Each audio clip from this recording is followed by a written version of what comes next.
tá? Que é o capítulo 5, né? Regimes de casamento. Aí no material de vocês eu já coloquei o roteiro na plataforma, né? E já coloquei também um texto, salvo me engano, um artigo falando sobre os princípios dos regimes de casamento.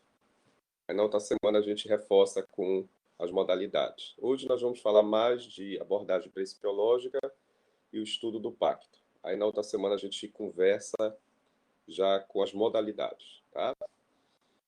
Pois bem, então vamos lá. Aqui, meus amigos, a gente vai começar hoje a falar sobre esse instituto que faz parte tanto do casamento como também da união estável. Muito embora no material de vocês esteja formalizado a informação dos regimes de casamento, porque isso aí é uma regra muito clássica, né? É antes do advento do nosso atual código, mas eu também posso fazer menções ao código anterior, de 16, tá? Ou seja, desde o código anterior, já havia fazendo menção acerca desta nomenclatura, mas não se adequa somente ao casamento. É isso que eu quero que vocês não esqueçam. Nós podemos também atrelar esse raciocínio para a união estável, tá?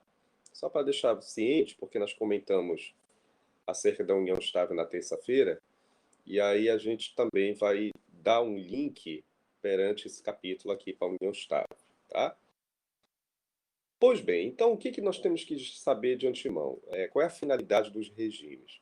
Toda vez que nós ouvimos falar na nomenclatura regimes, nós temos que levar em consideração que são várias circunstâncias, são várias análises que vão ser interpretadas em prol da convivência daquele casal.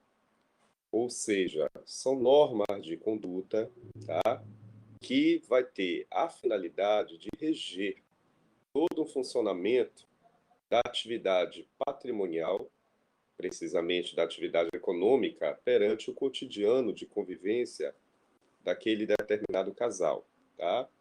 Então, eles vão se propor agora, eles vão estar inseridos em determinadas regras, precisamente, especificamente direcionadas para esta natureza, melhor dizendo, para esta análise desta natureza de ordem econômica patrimonial. Então, não podemos fugir esse raciocínio. Toda vez que o casal ratificar ou o seu casamento ou ratificar sua união estável, eles vão ter que cumprir com determinados deveres, tá? Ordens propriamente ditas que estejam voltadas especificamente para essa análise de natureza econômica e patrimonial, tá? E é claro que isso, precisamente, eles vão direcionar todo esse raciocínio, toda essa ordem, tá? Que eles vão ter que cumprir, eles podem muito bem formalizar isso em um determinado documento, que daqui a pouco nós vamos estudar, que é justamente o chamado Pacto ou Convenção Antinupcial, tá? Então, a proposta dos regimes é justamente direcionar aquele casal aos compromissos de ordem de natureza econômica e também patrimonial, ou seja, o cotidiano que vai direcionar para esta análise, a partir do momento da data propriamente dita da celebração daquele casamento, ou do início propriamente dito da união estável até o seu término propriamente dito. Então, posso te dizer que enquanto existir o casamento, enquanto existir a união estável, esses regramentos, essas normas de conduta, de convivência, deverão ser atreladas, deverão ser cumpridas, tá? Enquanto, obviamente, estiverem casados ou estiverem na condição de companheiros, nós temos que cumprir, no caso, com essas regras específicas, sempre voltando para esta natureza econômica e patrimonial, tá? Aqui no material de vocês, eu coloquei umas regras precisas, específicas, atreladas para a natureza principiológica. Sempre lembrando aos senhores, né, que é uma regra exemplificativa. Ao ler os materiais, os outros livros, etc., vocês tranquilamente podem, de repente, até se deparar com outros princípios veementes atrelados a esse estudo. Muito embora os que eu trago aqui são os mais debatidos, né, no nosso cotidiano, tá? Dentre esses princípios que vai reger todo esse regramento, né, que vai atrelar a vontade dos interessados, nós temos o primeiro dos princípios, que é o chamado princípio da autonomia privada, tá? Alguns livros até mencionam a nomenclatura autonomia particular. Tanto faz, tá? Esse princípio ele está prescrito na redação do artigo 1639, tá? No caput propriamente dito desse dispositivo.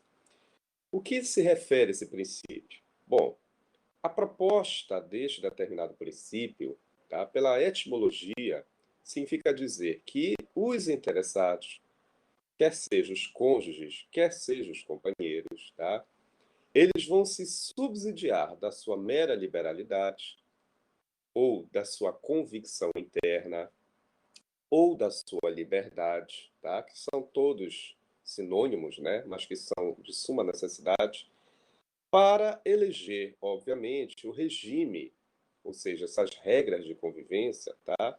Que vai permear a sua relação.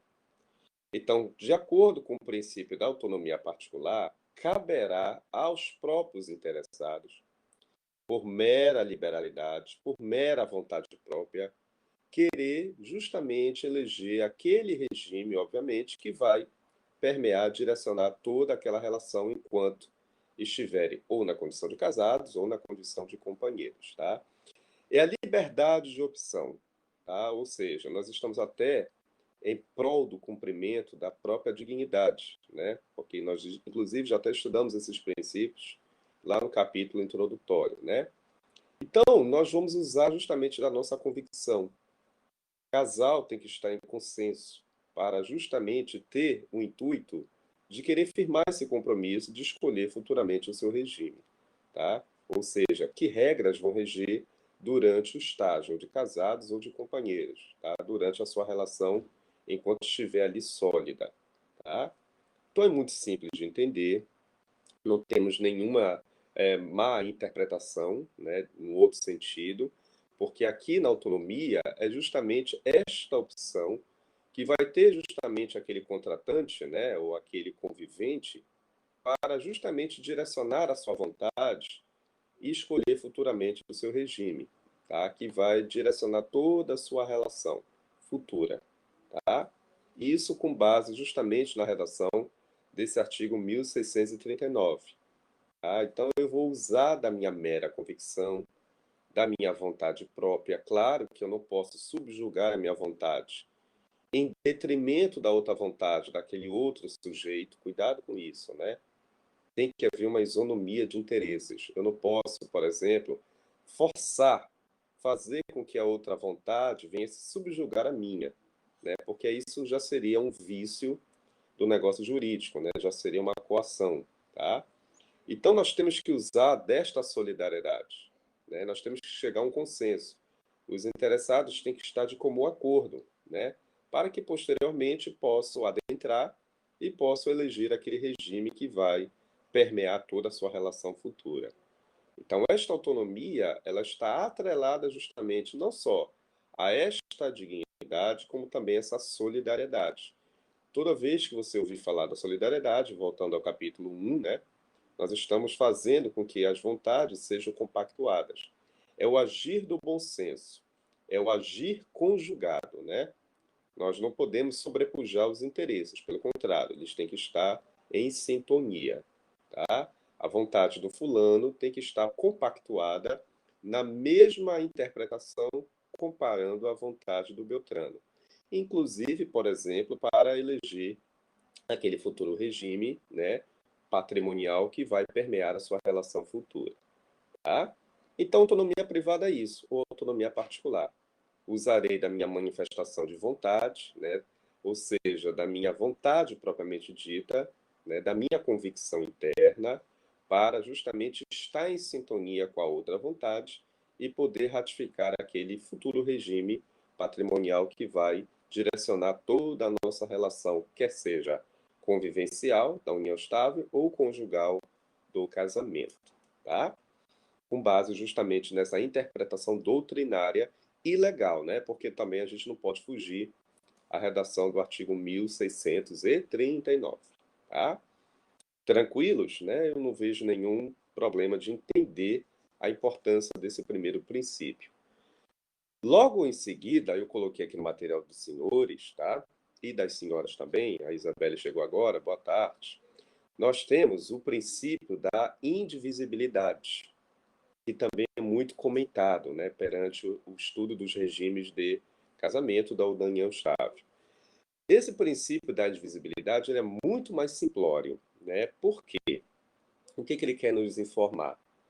Perante a interpretação, perante a existência dos regimes, nós não podemos eleger mais de um regime que venha a permear aquela relação conjugal ou convivencial. Traduzindo em miúdos, tá? Quando um casal resolver casar ou resolver constituir sua união estável, torna-se necessário que somente, meus queridos, tão somente, única e exclusivamente, exista, seja elegido, eleito, direcionado a apenas um único regime, tá?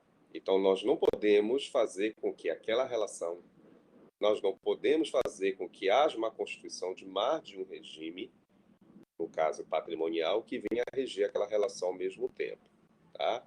Qualquer tipo de ato fora desse sentido torna-se um ato passivo de ser nulo, tá? Então, o princípio da indivisibilidade traduz nesse aspecto. Não pode haver a incidência de mais de um regime ao mesmo tempo que venha direcionar, que venha formalizar aquela relação, quer seja conjugal, quer seja convivencial, conforme eu já havia mencionado, tá?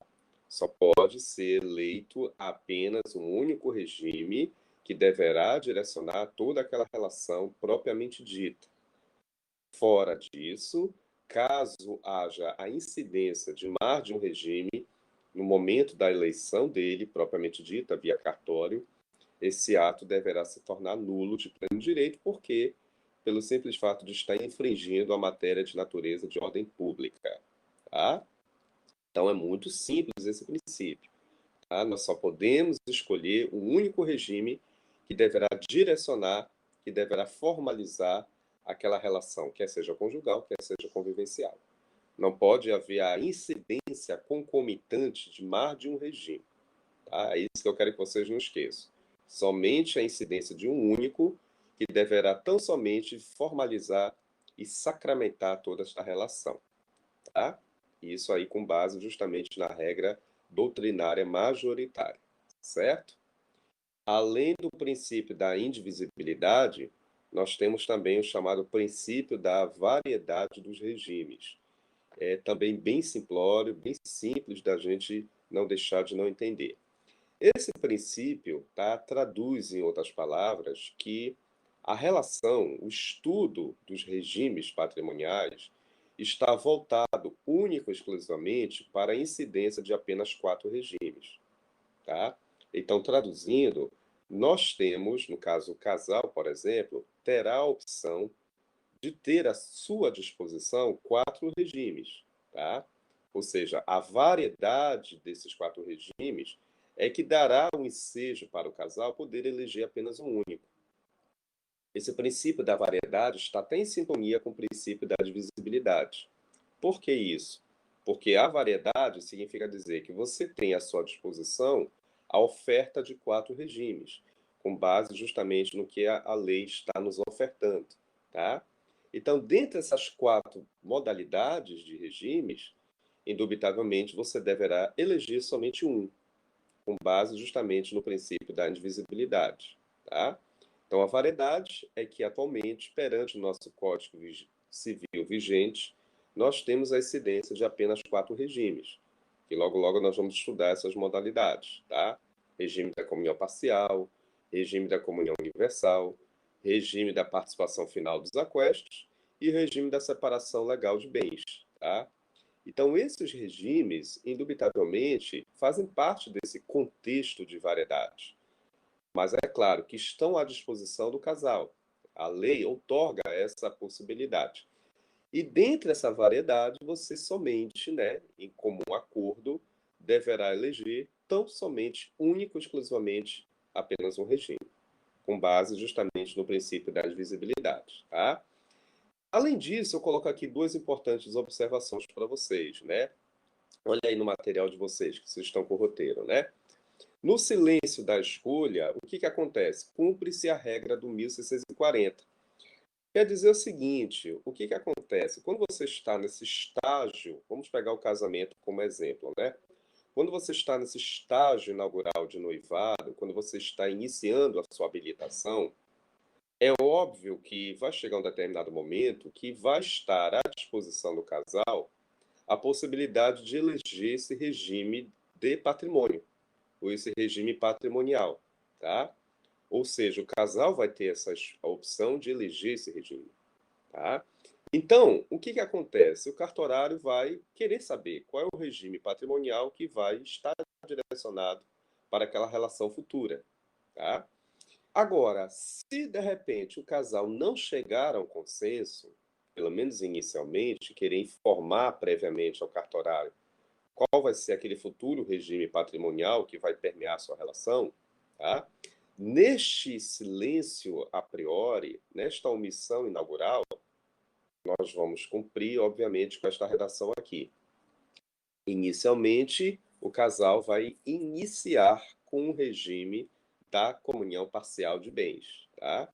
Então, regra geral, no momento de você se habilitar, né, no momento da fase inaugural da habilitação, você aproveita o momento e já formaliza, já identifica, né, já prediz para aquele determinado cartorário qual é o regime que vai formalizar essa relação. Você já informa, né?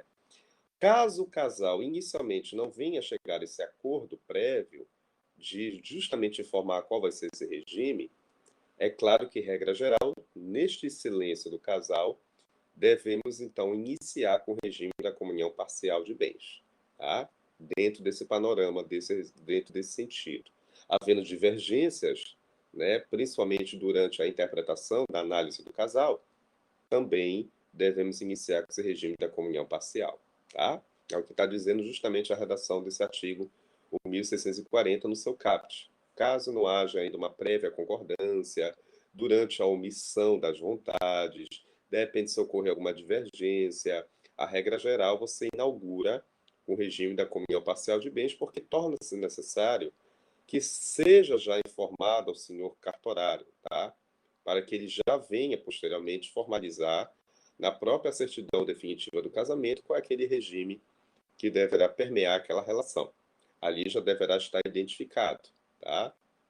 Para quem já é casado, né, para quem já verificou uma certidão de casamento, você ali já vai tomar ciência daquele regime patrimonial que está regendo aquela relação, tá? E o momento de você indicar esse regime é durante a fase da habilitação, precisamente no casamento, tá? Se tratando de união estável, claro que você não vai inaugurar, inclusive a gente comentou até isso na terça-feira, né?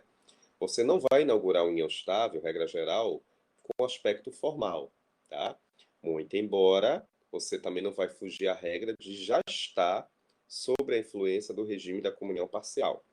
Porque para a união estável, o regime da comunhão parcial é a regra geral. É o regime que vai inaugurar esta relação, tá? Agora, caso os companheiros queiram alterar esse regime, tá? Sair das influências da regra geral, tranquilamente eles poderão firmar um contrato de convivência, que eu já expliquei para os senhores na última terça-feira, a importância desse contrato, para que ali sim, não só estabeleça suas normas de convivência, mas também, se for o caso, eleja um outro regime que seja distinto da regra geral, ou seja, que seja diferente da comunhão parcial de bens. Tá? Então, no silêncio da escolha, voltando aqui para o material de vocês, né, para o roteiro, caso haja uma omissão no silêncio, né, no momento da gente ainda não chegar a um acordo, a priori, então, a gente vai começar pelo regime da comunhão parcial, tá? Conforme justamente está informando esta regra aí do CAPT de 1640, tá? Caso ainda o casal não tenha chegado a um prévio acordo nessa fase inaugural da habilitação matrimonial, aí a gente deve começar pela regra geral, tá? Para que, se for o caso, posteriormente solicite até uma alteração, que daqui a pouco eu já vou explicar para vocês, tá? O que mais que nós temos aqui? Sim, o início da vigência, né? O início da vigência dos regimes está com base nessa redação aí do artigo 1639, Parágrafo 1º. Muito simples de vocês entenderem, tá, queridos? Aqui não tem nenhum problema, porque os regimes propriamente ditos, eles começam a vigorar a partir da celebração, ou melhor dizendo, a partir do casamento sacramentado, tá? Não te esquece que nós estamos já na última etapa. Perpassamos, por exemplo, se tratando de casamento, né? Nós perpassamos pela fase inaugural da habilitação e depois nós adentramos na fase da celebração. Então, os regimes, propriamente ditos, começam a operacionalizar os seus efeitos a partir do término dessa fase da celebração, a partir da data definitiva do casamento sacramentado, tá? Indubitavelmente, quando você também já tiver obtido a certidão definitiva de casamento, naquela data precisa, né, do seu registro, né, da sua averbação no cartório de notas, eu posso te informar previamente que o regime, ou melhor, os regimes, né, todo o instituto vai começar a vigorar.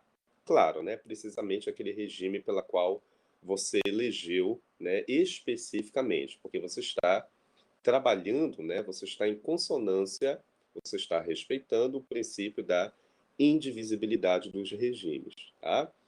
Então, muitas das vezes, eu já vi até alguns exames de ordem, alguns concursos, né, alguns debates, quando é que realmente os regimes patrimoniais começam a vigorar? Então, você não é preciso confundir, tá? Seja muito claro. A partir do momento do término de todo o procedimento do ritual da celebração, a partir do momento que o casamento estiver sacramentado, tá? Com a obtenção principalmente do âmbito da certidão definitiva, eu posso dizer que os regimes já vão ratificar os seus efeitos, tá? Ou precisamente aquele regime pela qual você elegeu, em sintonia com teu outro cônjuge, tá? Ou no caso com teu companheiro, certo? Então, início da vigência dos regimes com a data definitiva do casamento sacramentado, se for no caso propriamente dito do casamento, tá? E agora nós vamos observar um outro princípio, né, que é o princípio da mutabilidade justificada. Esse princípio ele é muito debatido, principalmente nos exames de ordem, tá? Nos concursos públicos, tem sido muito solicitado esse princípio. Não que os demais não tenham, mas esse aqui tem sido muito mais, tá? A redação dele precisa está prescrita aí, perante o parágrafo 2º do artigo 1639, tá? Então, você vai encontrar perante aí a sua legislação do Código Civil toda a abordagem conceitual perante o parágrafo 2º do artigo 1639. O que eu quero que de imediato você não esqueça, tá? Já iniciando essa discussão, é que aqui não pode haver divergências entre a vontade, por exemplo, dos cônjuges, tá? Se tratando de casamento.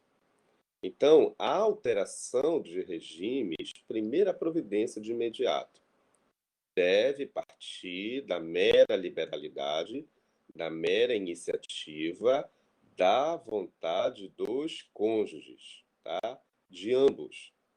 Não pode, por exemplo, um exemplo clássico, né? O fulano de tal querer ter o interesse de querer alterar em detrimento da outra parte que não tem interesse. Tem que haver o consenso, tá, queridos?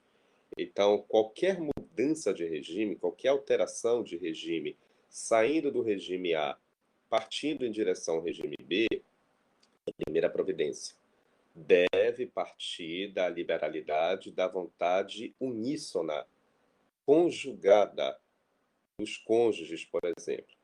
Tem que haver uma pactuação, tá? Não pode haver divergência de vontade. Então, isso é muito simplório. Você, inclusive, depois vai ler aí na redação do parágrafo 2º, que já tem essa proposta, né? Você tem que levar em consideração a vontade daqueles determinados contraentes, tá? Não posso justamente querer tão somente alterar em detrimento da outra vontade. Então, esta iniciativa tem que ser solidária.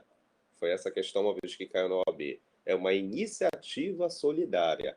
Não é uma iniciativa unissingular. Vocês estão anotando isso, né? Não adianta estar eu só falando, anotem, tá? É uma iniciativa que parte do casal, ela é solidária. Não pode somente o Alexandre, por exemplo, querer em detrimento da fulana, que ela não quer, tá?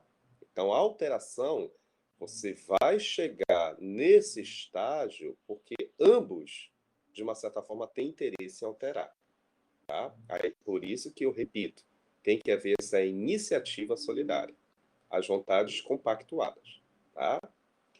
Além disso, o que você também não deve esquecer, eu também olho aqui para o material, além desta iniciativa solidária, a alteração, a proposta de mudança desta mutabilidade, dessa alteração, dessa mudança de regimes, regra geral, deve acontecer perante a via judicial competente. Tá? Isso é uma outra importante característica que eu quero que os senhores e, obviamente, todos, né, não esqueçam, certo? Deve partir da iniciativa, de uma solidariedade, e, ao mesmo tempo, você buscar o auxílio da esfera judicial. Qualquer alteração nesse sentido, tá, não pode deixar de não ser observada. Ou seja, a redação aí desse parágrafo segundo me fez agora recordar, ela está até nos informando, né? Lá tem uma nomenclatura que informa pedido motivado, tá? Traduzindo em outras palavras, você tem que buscar o auxílio da tutela jurisdicional com base único e exclusivamente em uma ação específica. Salvo me engano, acho que eu até coloquei aqui, né? Eu nem coloquei aqui o nome da ação, mas vocês aproveitem, até menciona aí no material de vocês, tá? Eu não sei se eu coloquei aqui, não, não coloquei. Mas vocês podem até colocar o nome da ação, tá? A chamada ação de alteração de regimes patrimoniais, tá? A ação de alteração de regimes patrimoniais ou ação de alteração de regime de bens, tá? De uma certa forma ou de outra está certa a nomenclatura, esta ação, indubitavelmente, vai ter que ser transcorrida, analisada, permeada perante a via judicial competente. Porque toda vez que você pretender alterar um regime, você não vai fugir dessa regra. Tá? Você vai ter que buscar todo esse auxílio do judiciário através de uma ação judicial. Ação que venha satisfazer o interesse de ambos, tá? Do casal. A decisão não pode ser uníssona, como já havia mencionado. Ela tem que ser o quê? Solidária. Tá? E esta ação, a chamada ação de alteração de regimes de bens, ou ação de alteração de regime patrimonial, é um procedimento de jurisdição voluntária, que ali vai transcorrer perante a vara civil competente. Tá? Claro, levando em consideração todas as justificativas, cuidado com isso, que eu estou dizendo agora, você vai ter que também trazer aos autos, né, as razões motivadas. Até o parágrafo segundo também está informando isso, né? As razões motivadas, justificadas, o chamado pedido motivado. O que quer dizer isso, professor? Eu vou ter que agora justificar os motivos pelos quais, por que eu pretendo alterar esse regime. Não basta somente querer chegar com a minha tutela, né, com a minha providência da minha ação perante a justiça e querer dizer, queremos alterar o regime A para o regime B, sem nenhuma justificativa plausível. Tá? Você vai ter que motivar, você vai ter que justificar para o juiz por que razão vai ocorrer justamente essa alteração de regimes. Tá? E trazer aos autos os meios de provas. Tá? Dentre algumas justificativas, muitas das vezes, né, é para você até pensar no futuro, em sede de disputa sucessória, tá? Com maior veemência. Pode ser que esse regime pela qual eu escolhi a priori, juntamente com o meu cônjuge, né, pode ser que não venha trazer um reflexo satisfatório para a futura disputa da regra sucessória. Eu acho que até coloquei essa informação aqui no teu material, a título exemplificativo. Porque muitas das vezes nós alteramos os regimes, né? Dentre essa justificativa, dentre esses motivos, está justamente a regra da sucessão. Pode ser que esse regime pela qual tenha elegido hoje não venha possibilitar em breve uma melhor condição para aquele cônjuge sobrevivente ter uma melhor parcela, por exemplo, em sede de disputa de uma herança, comparado, por exemplo, àqueles outros herdeiros sobreviventes que ali também vão estar naquele mesmo contexto, tá? Então, o novo regime pela qual nós pretendemos eleger garantirá uma melhor segurança jurídica, tá? Ou seja, o futuro cônjuge, né, sobrevivente, né, o viúvo ou a viúva, terá uma maior segurança à sua disposição, uma melhor segurança jurídica em disputar, por exemplo, aquela cota, aquela futura herança perante aqueles outros herdeiros. Tá? e isso você deverá justificar perante a esfera jurisdicional, para que aí sim o juiz possa, se for o caso, ratificar o deferimento da alteração desse regime. Tá? Agora, uma coisa você também não deve deixar de não fazer. A alteração dos regimes não pode estar maculada de vícios, que muitas das vezes, né, propositadamente o casal, ele pretende, em algumas situações, né, ele pretende alterar o regime com esse intuito de querer prejudicar terceiros. Inclusive, até a redação final do parágrafo 2º está dizendo isso para nós, né? É possível você alterar o regime, é possível você buscar tutela jurisdicional, vírgula, contanto que seja preservado o interesse de terceiros, principalmente os chamados credores, né? Que eles estão figurando aí como peça principal, né? Personificando esses terceiros, tá? Isso é possível acontecer no cotidiano, né? O casal, o João e a Maria, por exemplo, são devedores de alguns credores e atualmente o regime pela qual eles elegeram possibilita que esses credores acionem diretamente o casal, tá? Agora, é claro, a partir do momento que eles pretenderem alterar para um novo regime, com o intuito de prejudicar esses credores, fazendo com que haja uma execução, né, perante somente a um desses determinados cônjuges, no momento de você buscar a quitação daquele débito, é claro que os credores podem se sentir prejudicados com isso, porque ao invés de acionar o casal, perante aquele regime, vai possibilitar que somente acione um daqueles determinados cônjuges. Então, você está transferindo uma responsabilidade, uma cessão de débitos, né, perante somente um desses determinados cônjuges dessa relação. E que pode ser um prejuízo, porque pode ser que aqueles credores estejam em uma sociedade solidária. Ao invés de acionar o casal, que também é uma sociedade, vai partir da iniciativa de acionar somente um deles. Isso pode trazer reflexos, prejuízos. Tá? Então, para evitar esses vícios, o juiz competente também vai ter que tomar ciência. Pode ser que ele não venha deferir essa alteração, porque os credores podem se sentir prejudicados em virtude dessa proposta de mudança de regime, tá? Então, muito cuidado com isso. Na condição de devedores, né, eu tenho que tomar ciência daquele novo regime pela qual eu pretendo eleger que não venha prejudicar terceiros naquela relação, principalmente quando envolver determinados negócios jurídicos, tá? Questão de compra e venda, questão de locação, questão de alienações e por aí afora, tá? Então, resumo da ópera, né? É possível você alterar os regimes, informações que eu já falei previamente, né? Você pode alterar tranquilamente, desde que haja esta solidariedade conjunta das vontades. As decisões têm que ser compactuadas entre o próprio casal. Não pode somente um deles agir pelo seu bel prazer em detrimento do outro, tá? Qualquer tipo de alteração tem que levar em consideração a vontade do casal, né? Parte da iniciativa não apenas de um, mas de ambos naquela relação. Por outro lado, eu também posso alterar o regime? Sim, desde que eu venha buscar essa tutela jurisdicional. A alteração, a mutabilidade, somente, regra geral, ocorre perante a via judicial competente, tá?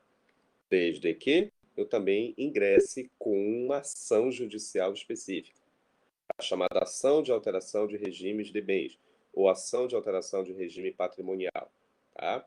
Que vai percorrer durante o procedimento da jurisdição voluntária e vai chegar à via judicial competente para que assim o juiz, ao tomar conhecimento da ação, verifique as chamadas razões motivadas daquele determinado casal. Ou seja, por que razão eu pretendo alterar o regime? Quais são as justificativas que eu estou me subsidiando para que aí sim, futuramente, o juiz possa dar uma decisão favorável aos nossos interesses, né? Não basta somente querer, mas você vai ter que ratificar e comprovar as justificativas plausíveis para que a gente possa alterar de um regime A para o novo regime B. Dentre essas justificativas, aquilo que eu já expliquei. Razões futuras, né? Em sede de garantia de segurança para uma futura disputa de herança, tá? E também, por outro lado, não querendo prejudicar o interesse de terceiros. Né? Posso tranquilamente escolher um novo regime, mas que preserve o negócio jurídico, que não haja divergência, principalmente perante aqueles credores, no momento de acionar aquela sociedade conjugal, por exemplo, no momento de resgatar a dívida, tá? Então, isso é, claro, tem que deixar bem evidente para que o juiz possa ratificar com bom êxito essa alteração, tá? Aqui ainda no teu material, eu coloquei justamente a redação do artigo 734, eu estou observando aqui que está no CPC, e o novo CPC ele trouxe, né, esse procedimento de jurisdição voluntária, o procedimento de como nós devemos buscar o auxílio do judiciário ao ingressar com esse pedido de alteração de regime de bens, o prazo propriamente dito, a juntada de provas, inclusive prova testemunhal, porque isso vai possibilitar uma instrução, tá? Todo um procedimento burocrático. E aí nós temos todo o trâmite perante a redação do artigo 734 do CPC, tá? Que depois vocês podem tranquilamente dar uma observada, tá? Outra informação importante aqui também, queridos, cuidado. Atualmente, na verdade eu não digo mais atualmente, isso é um antigo projeto de lei, que eu até coloquei aqui, de 2007, lá na redação do artigo 39 desse projeto de lei, e já vinha discutindo a possibilidade, por que também nós não devemos, porque também a gente não pode, de repente, ingressar com uma solicitação de alteração de regimes patrimoniais perante a via cartorária, perante a via administrativa. Até para facilitar o trâmite, né? Para tentar desjudicializar o judiciário. O que quer dizer isso, professor? Retirar a competência do juiz, pelo menos desafogar um pouco mais o trabalho do judiciário e também otorgar essa competência para o cartório, né? Então, existe uma proposta, né, desse projeto de lei, que também tem surgido novos outros projetos, de fazer com que, por uma mera escritura pública, também, quem sabe, possibilite uma formalização de alteração de regimes patrimoniais. Tá? Inclusive, já é proposta do Estatuto das Famílias, né? Lá no 470 de 2013, que é o projeto de lei, salvo me engano, eu acho que o artigo 16 ou 17, tá? Que já vem trazendo essa possibilidade de você tentar ingressar com pedido de alteração perante a via cartorária, cumprindo com alguns pré-requisitos, né? Contanto que o casal, claro, esteja já de consenso, porque isso daí é a primeira providência de imediato, tá? Tem que haver essa comunhão de interesses, essa solidariedade conjugal, mas, contanto que não tenha também prole, né, de incapazes, filhos menores, tá? Que haja justamente essa conjugação de esforços, você, constituição do advogado, que também é fundamental, né? Então, esses pré-requisitos, você já poderia ingressar diretamente no cartório e solicitar uma escritura pública que viesse possibilitar essa alteração de regime, ao invés de você buscar a tutela jurisdicional, que hoje ainda é regra. Tá? A alteração de regime somente é por via judicial. Muito embora alguns doutrinadores já venham flexibilizar essa possibilidade, né? Tentar informar que é possível, por que não, ingressar perante o cartório. Tá? Mas por enquanto, nós só temos projeto de lei, nada está ainda sacramentado. Tá? Seguindo o teu material, coloquei a título exemplificativo a ordem sucessória, como já havia te explicado, né? Por que você pretende alterar, dentre as justificativas? Você está pensando justamente na ordem futura, né?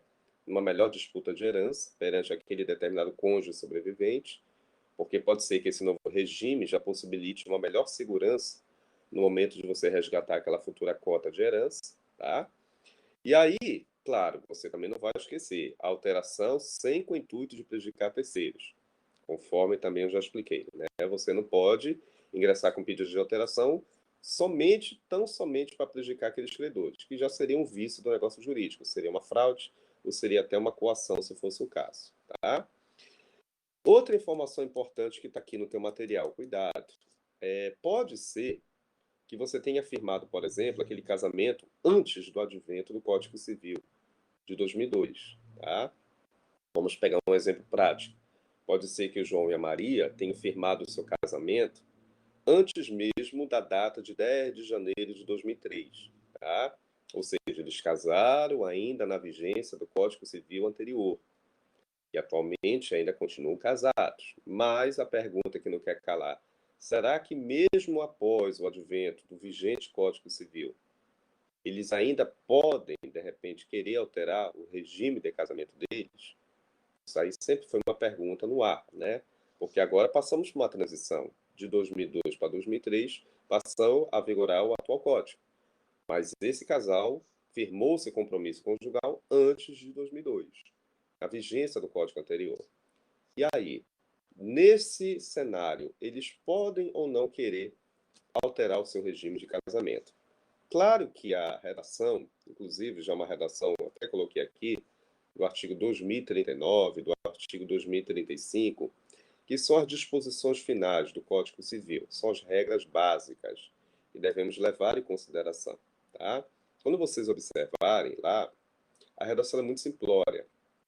Normalmente, nós devemos levar em consideração a data da formalização daquele determinado acontecimento, daquele fato gerador ocasionado. Tá? Traduzindo em miúdos, quando foi realizado esse fato gerador? Em que circunstância foi realizado esse fato gerador? Qual foi o momento da sacramentação desse negócio jurídico? Tá? Então, se eu estou explicando para vocês que o casamento foi firmado antes de 2002, regra geral, nós temos que inicialmente levar em consideração as regras específicas daqueles regimes patrimoniais que até então estavam vigorando durante esse determinado código anterior. Tá? Então, isso uma vez caiu uma questão dessa numa prova oral de uma monitoria, né? O examinador perguntou: qual dos regimes, na verdade, nós temos que cumprir? Já são os regimes do vigente Código de 2002 ou nós temos que levar em consideração os regimes do Código de 16? E aí o candidato deveria ter explicado da seguinte forma: bom, considerando que a data do fato gerador, ou seja, o casamento sacramentado, aconteceu antes do nosso vigente Código Civil, tá? Ou seja, ainda na influência do Código 16, então devemos inicialmente partir do cumprimento das regras específicas dos regimes patrimoniais que até então estavam vigorando. Então, a priori, inicialmente, devemos considerar a existência daqueles regimes que até então eram considerados no Código de 16, as regras específicas que devemos, de uma certa forma, ali analisar. Tá? Diante da omissão das regras específicas, por exemplo, caso algum regime já tenha sido deixado de produzir toda a sua eficácia jurídica, tenha sido revogado por completo, tá? É o caso principalmente, por exemplo, que você vai estudar comigo, do regime que deixou de existir, o regime dotal, tá? Esse regime era o que até então vigorava no Código 16, que depois ele foi substituído pelo regime da comunhão, né, da participação final dos aquestos. Então, por exemplo, se o casal tivesse casado no regime dotal e quisesse eleger um outro regime, é claro que as regras específicas do regime total não deveriam ser levadas em consideração, porque esse regime já foi revogado por completo, diferentemente da comunhão parcial, da comunhão universal, porque esses regimes já existiam desde o Código anterior até o presente momento. Porém, o que nós temos que levar em consideração por primeiro? O cumprimento das regras específicas desses regimes. Devemos considerar, primeiramente, as regras que até então vigoravam no Código 16. Caso haja alguma contradição, alguma omissão, o legislador deve aplicar, obviamente, as regras gerais atuais desse regime, agora já na influência do Código de 2002. Tá? É o que a redação desses dispositivos está nos informando. Diante de uma constatação, inicialmente, por primeiro, você deve cumprir com as regras específicas do Código anterior. Caso haja omissões, caso venha a agir omissões, contradições, se deixar uma revogação por completo, aí nós temos que cumprir com as regras gerais desse código atual pela qual nós estamos vivenciando. Tá? Então, professor, eu me casei no regime que deixou de existir, né? Ou seja, o regime total foi o regime pela qual foi eleito no primeiro momento, mas nós queremos alterar para o novo regime. Então, você não vai cumprir com a priori, né? Você não vai cumprir com as regras específicas desse regime porque ele deixou de existir. Então, você agora vai partir para as regras gerais do atual código, tá? Elegendo justamente esse novo regime. Você quer eleger, por exemplo, a comunhão universal, tá? Então, agora você vai estar atrelado às regras do atual código, perante esse regime pela qual você está elegendo, tá? Então, você, ao invés de iniciar pelas regras específicas daquele regime, não será mais possível. Por quê? Porque esse regime deixou de existir. Diferentemente, se você já estivesse casado, por exemplo, na comunhão universal, tivesse a iniciativa de alterar para o regime da comunhão parcial, tudo bem. A comunhão parcial já existia no Código 16 e continua a existir no Código vigente, tá? Ou seja, a comunhão parcial no mesmo raciocínio. Então, primeiramente, você deve cumprir com as regras específicas da comunhão parcial no Código 16, né? Naquilo que for possível ainda cumprir.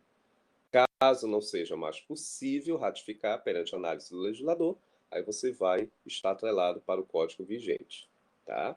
Isso com base na interpretação, no estágio de constatação da ocorrência do fato gerador.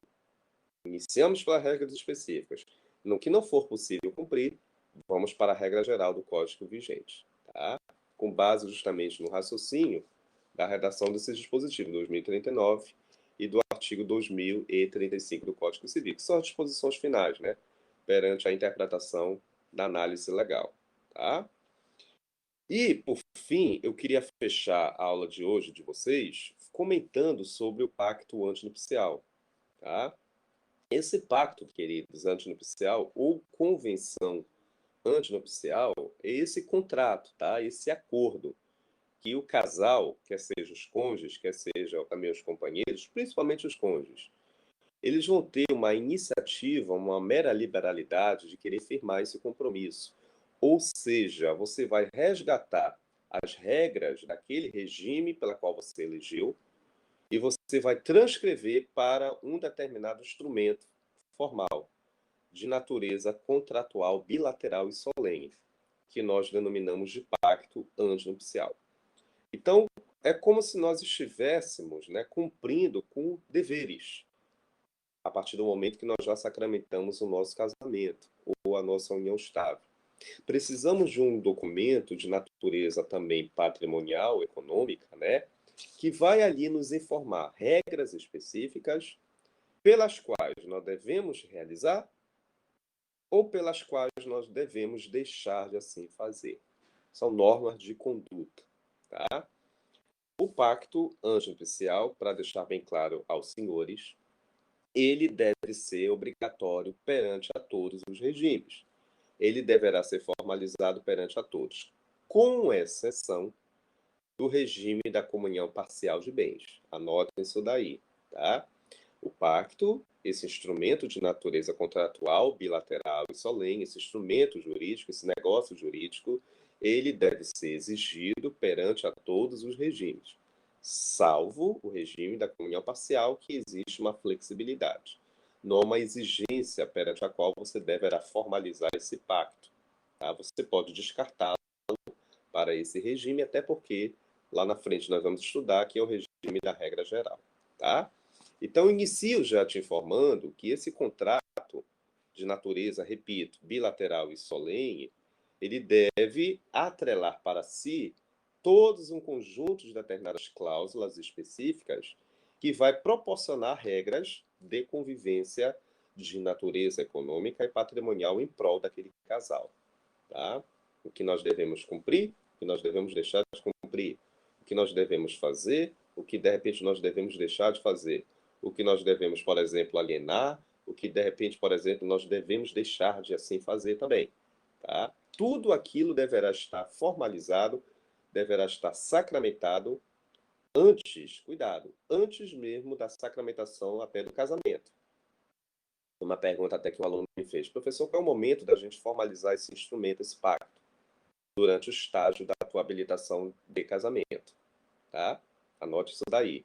O momento de você formalizar o pacto é durante esse estágio inaugural, na condição de noivos, né? É até curioso você não esquecer isso. Tem até uma redação de um artigo que fala: o pacto ele é elaborado, ele antecede a data definitiva do casamento, tá? Ou seja, durante o estágio da habilitação propriamente dita.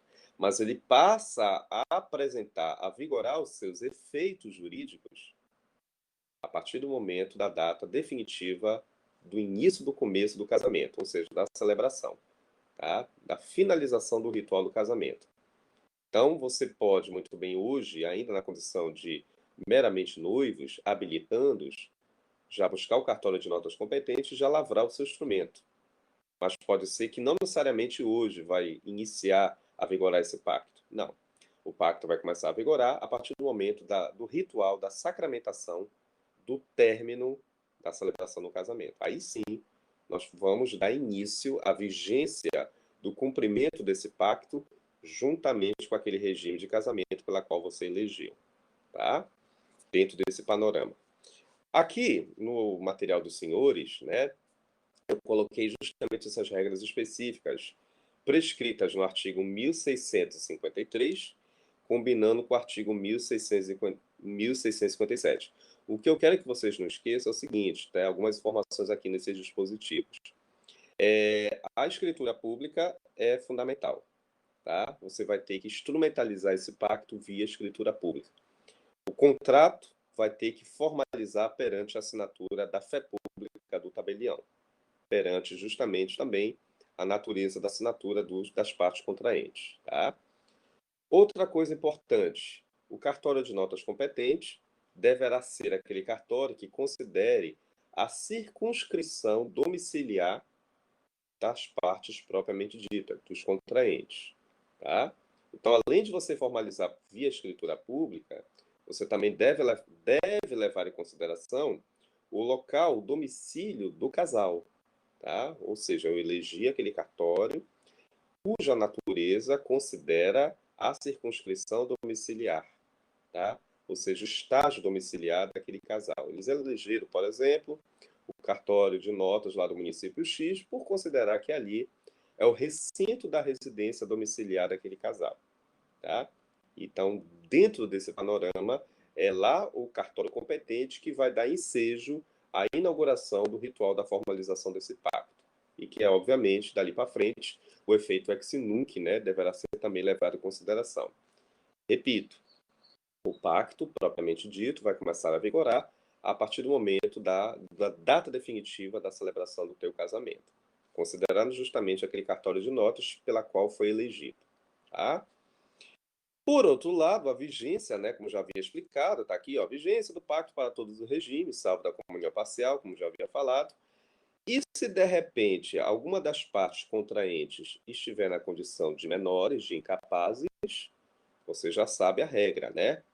Antes de firmar um casamento do menor, o que você precisa com antecedência? Você primeiro precisa formalizar uma prévia autorização para o casamento. Você precisa outorgar essa escritura pública de autorização para casar. Claro que a partir do momento que os pais outorgarem essa escritura pública para firmar o casamento do menor, possibilitar essa autorização, a consequência de imediato é a possibilidade do quê? É a possibilidade desse próprio menor, né, já aumentar, né, já alterar justamente a sua maioridade civil, tá? Uma hora cortou aqui o nosso sinal, deixa eu só repetir o que eu já havia falado, tá?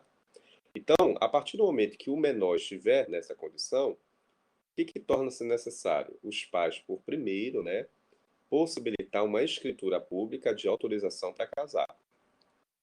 Com esta escritura pública de autorização, uma vez formalizada, a consequência de imediato é justamente aquele menor deixar essa condição, ele vai ter uma antecipação da sua maioridade civil, e aí sim ele vai poder ter à sua disposição até a lavratura desse pacto.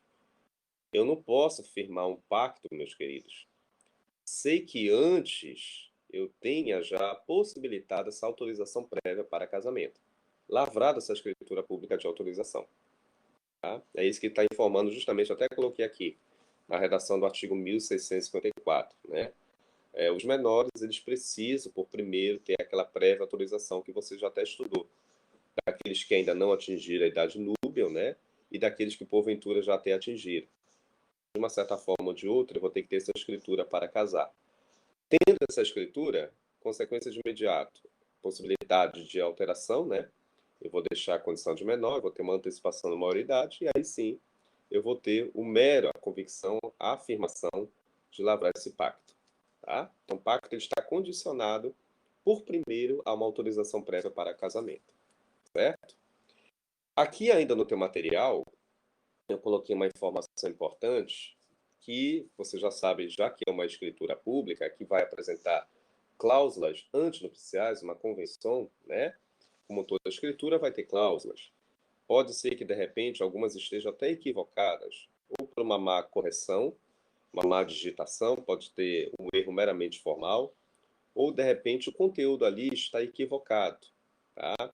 Pode estar infringindo até o interesse de algum dos cônjuges, ou até mesmo dos companheiros. Então, onde eu quero chegar? Se, de repente, ocorrer algum equívoco, algum vício, algum erro, e alguma daquelas cláusulas antinupciais, convenções, tá? É possível você solicitar uma correção, uma retificação precisa dessa cláusula, tá? Sem haver a necessidade de você alterar como um todo, de você modificar como um todo esse determinado pacto antinupcial. Porque nós estamos cumprindo aqui com aquele velho princípio da convalidação dos atos e negócios jurídicos, que você inclusive já até estudou. O princípio da convalidação do negócio jurídico. Até coloquei aqui para você se recordar, né? Lá na redação do artigo 184 do Código Civil que você estudou lá no estudo do negócio jurídico. O que quer dizer isso, professor, da convalidação?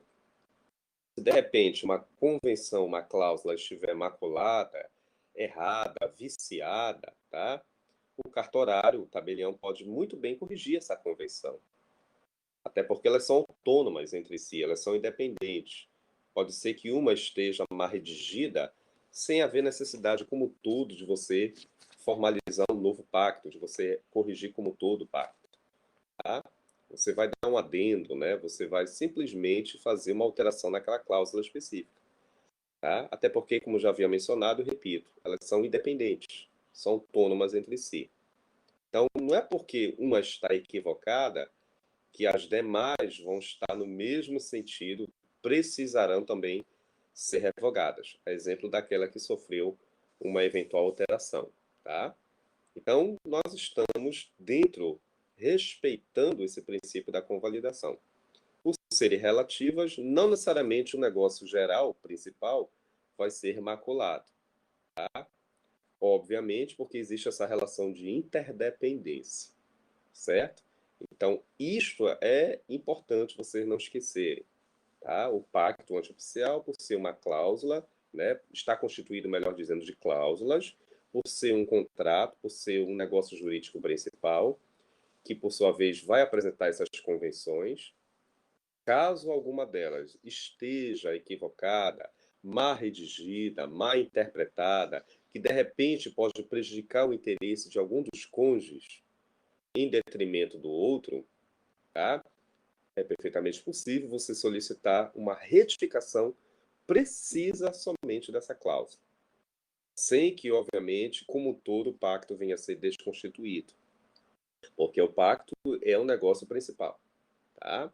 Então, respeitando o princípio da convalidação dos negócios jurídicos, tá? Com base na redação do artigo 184, aquela cláusula vai ser alterada e as demais vão ser preservadas, porque elas são interdependentes, elas são autônomas entre si. Tá? O negócio jurídico principal não vai sofrer prejuízo pelo simples fato do acessório, ou pelo menos uma parte dele, ter sido desvirtuado. Tá? Então é isso que vocês não devem esquecer, porque a OAB normalmente, quando discute essa redação aí do artigo 1000, acho que eu coloquei aqui, né? O 1655, ela normalmente ela pode possibilitar que o candidato não, mas o pacto é principal, ele está atrelado, as cláusulas são todas subjugadas, elas são entre si subordinadas. Não, elas são autônomas. Tá? Então, se uma está viciada, somente esta cláusula vai sofrer uma mera correção, sem prejudicar as outras demais, porque nós estamos cumprindo com esse princípio da convalidação dos negócios jurídicos. Redação do artigo 184. Tá? Temos mais alguma coisa aqui do pacto? Deixa eu olhar aqui. Não, já falei, né? Bom, então, queridos, com base nisso, tá? Na próxima aula, já que nós falamos aqui o essencial do pacto, sim, o fim do pacto, né? É claro que o fim do pacto é com o falecimento dos determinados cônjuges ou companheiros, caso você pretenda alterar um novo regime. Um aluno me perguntou, professor, se a gente quiser alterar um novo regime, vai ter um novo pacto? Óbvio, né? Porque aquele vai ser derrogado de pleno direito. Tá? Aí sim, você vai eleger um novo regime que por sua vez vai necessitar de uma nova instrumentalização, tá? Então, com o fim do casamento, fim da união estável, o pacto também vai deixar de produzir toda a sua eficácia jurídica, tá? Então, na aula de hoje, eu fechei aqui com vocês essa primeira parte, falando justamente dos institutos, né, principiológicos, dos regimes patrimoniais, né, a regra exemplificativa de alguns 4 princípios mais debatidos perante os exames de ordem e concurso público, tá? E também expliquei para vocês a importância dessa convenção, né, que é um instrumento contratual que vai apresentar essas regras de convivência de natureza patrimonial e econômica, exigido para todos os regimes, com exceção do regime da comunhão parcial, que existe essa flexibilidade. O momento, regra geral, de você formalizar o pacto é durante o estágio da tua habilitação de casamento, mas você também não vai ficar eximido, de repente, de até depois de estar casado, querer até pensar na formalização de um pacto, porque muitas das vezes os casais nem sabem o que é pacto. E vão se preocupar quando eles quiserem futuramente até alienar, buscar a realização de um futuro negócio jurídico. De repente, firmar um financiamento da aquisição de um imóvel, e aí dentro dos documentos exigidos estará lá o pacto antinupcial. E aí pode ser que o casal tenha até firmado o seu casamento, de repente na comunhão parcial, ou até mesmo em outro regime, que pode ter deixado de apresentar esse pacto no primeiro momento. E aí vai se atinar, né? Vai pensar, bom, agora eu vou precisar dessa escritura pública. Aí vai ter que ir ao cartório de notas que firmou o seu casamento e ir lá solicitar a primeira via, posso dizer assim, desse instrumento, dessa escritura. Tá? Então, hoje nós comentamos a importância desse instrumento. Tá? E na próxima aula, já na terça-feira, eu já vou começar a estudar aqui com vocês as modalidades dos regimes, fazendo, obviamente, feedbacks tanto com o casamento quanto com a união estável. Tá? Então, hoje eu fechei essa primeira etapa aqui da regra principiológica introdutória, juntamente com o pacto. Aí na terça-feira a gente começa a discutir os regimes. Tá bom? Quero agradecer aos que estiveram de presentes. Hoje eu não entendi, a turma hoje parece que já está de feriado, né? Já estão querendo se antecipar ao feriado, mas tudo bem. Mas agradeço aos presentes de hoje, tá? Aos que estiveram aqui na plataforma. E na terça-feira a gente dá continuidade ao nosso raciocínio, tá? Desde já desejo um felicírio para todos, né? Independente do estágio da sua religiosidade. E na terça-feira a gente vai dar continuidade aqui no assunto, tá bom? Grande feriado a todos. É claro que vocês vão estudar direito civil, põe minha mão no fogo, eu tenho certeza disso, tá? E aí na terça-feira a gente se encontra, tá bom? Qualquer dúvida, pode me mandar alguma informação aqui na plataforma. Grande abraço para todos, meus queridos. Até terça, se Deus quiser. Nossa reunião hoje está encerrada.